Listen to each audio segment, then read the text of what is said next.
what you want to know! What's going on, people? Myke ctown here with another episode of What Do You Want to Know, where you ask your question. If I like your question, I answer your question on camera.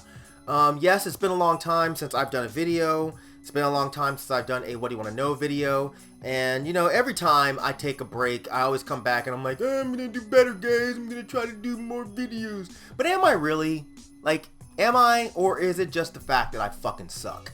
I think it's the latter. I think I just fucking suck. So, I'm sorry you guys have to deal with my sucky suckness.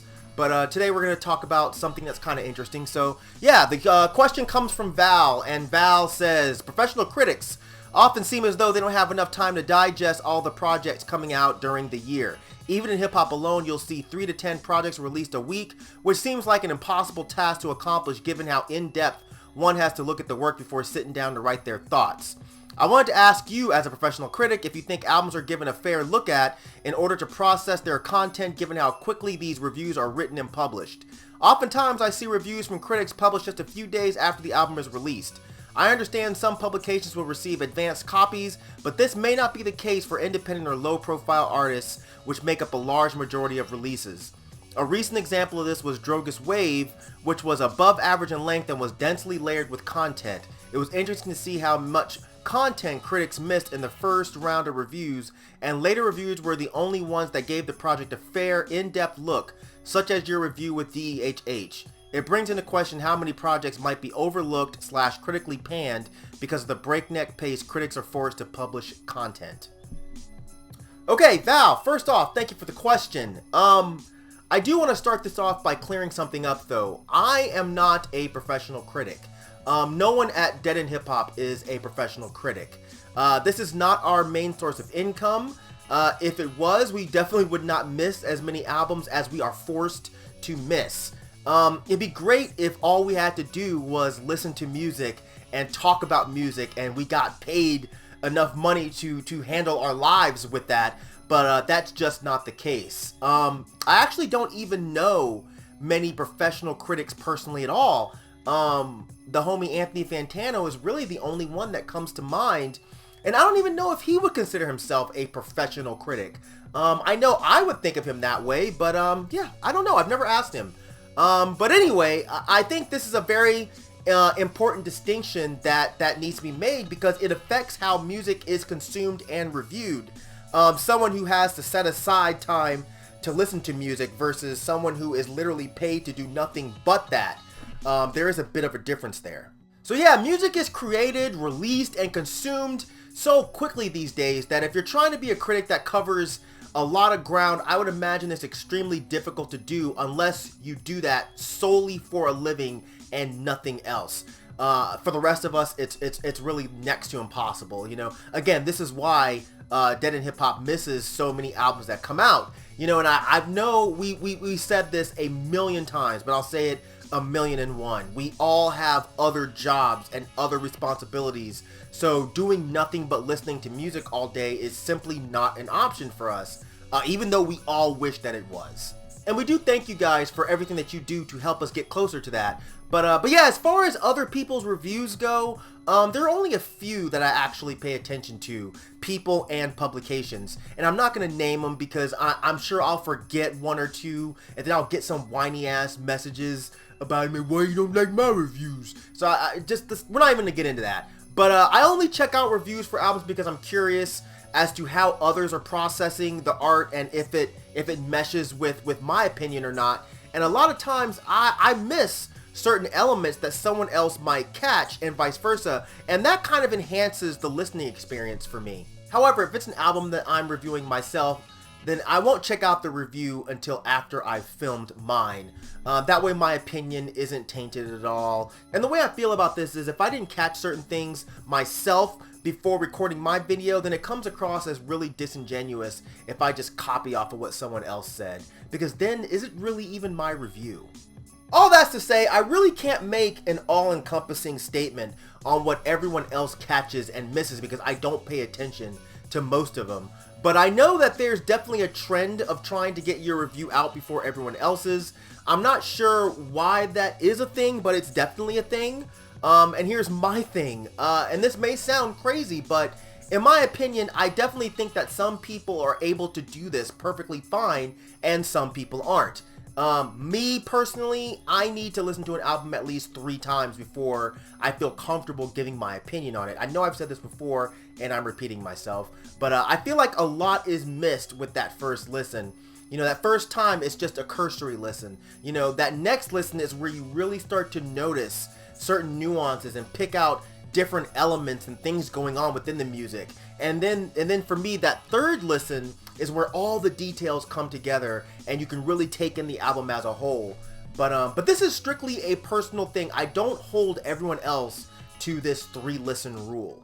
It also depends on the type of album that we're talking about. So if we're reviewing something like a Lil Yachty or a Madonna or a Maroon 5 or Mariah Carey or Nickelback, those are easier to digest because they're not typically multi-dimensional. You either like them or you don't. You know, there's nothing to really deep dive on.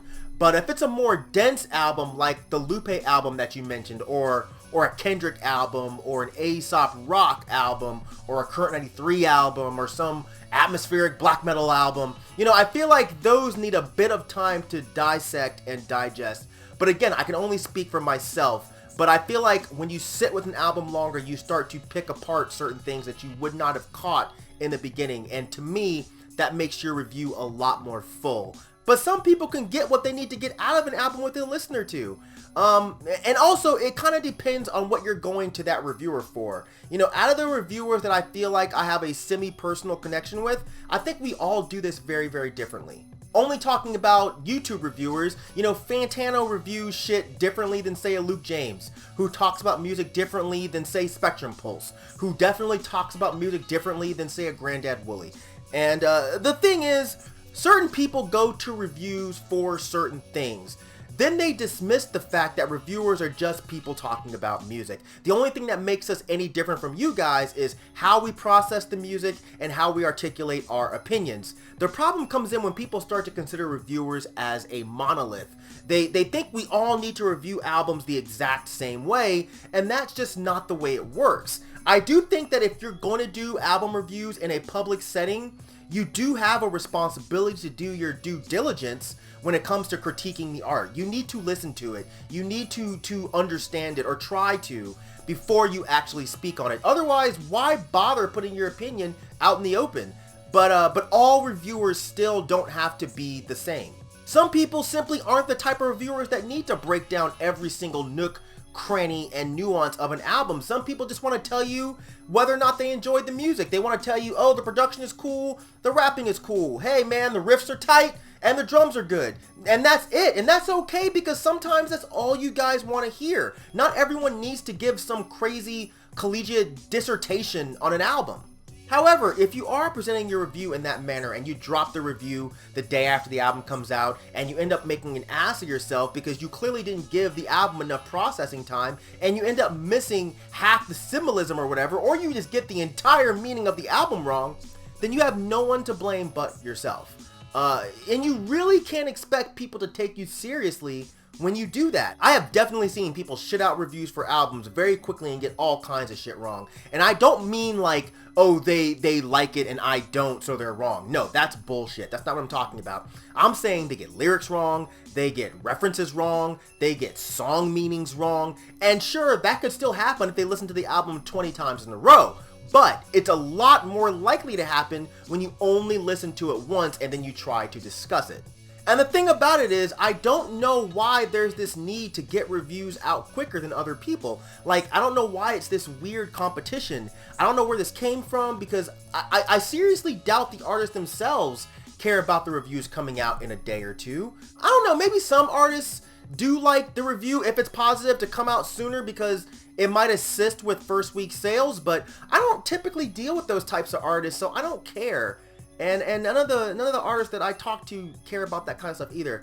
But if you're an artist and I'm wrong here, please feel free to let me know in the comment section. Maybe I'm missing something. But I definitely think that this trend can be shifted if it needs to be. If people just stop doing it. If reviewers just say, I'm not going to release my review in a day. You know, if publications like Double XL and Pitchfork and DJ Booth, they just say, hey, we're not going to do a review in 3 days anymore. We're gonna sit on this shit for a week. Then the expectation will have to shift. I don't know, man. I feel like if you have a 9-to-5 job outside of listening to music and you can only listen to an album once, but you feel like you need to get your review out in a day or two, I feel like you should stop and ask yourself why. Why is it that I feel the need to do this? If you don't have a good enough reason for it, or if it's just that's the way things are, I don't know, man, then you're doing yourself a disservice. Your words are your product at the end of the day, and you don't want to serve up a half-assed product. And, you know, critics will listen to an album and immediately say, hey, this sounds like it was rushed. This sounds like this artist didn't give a shit about taking his time to make a proper album. Well, why is that any different for us, you know? So yeah, again, if you have a job outside of critiquing music, you don't have to shit your review out so quickly. Sit on it, digest it, process it, and then discuss it. Leave the quick reviews to the actual professionals who are actually good at doing that sort of thing. Because that type of thing just does not apply to all of us across the board. So again, this is just my opinion. I'm a fucking nobody. I can't speak for anybody else. And I would certainly not tell people what they have to do and what they can't do. So yeah, you can take that with a grain of salt, but that's just my opinion because you came here for that. So there it is. Let me know what you guys think in the comment section down there. And if you want to ask me a question, send your question to ctownwdywk @gmail.com. And yeah, that's it. As usual, thank you for living, thank you for loving, thank you for being you, and I'll see you guys next time. All right? Peace out, boy!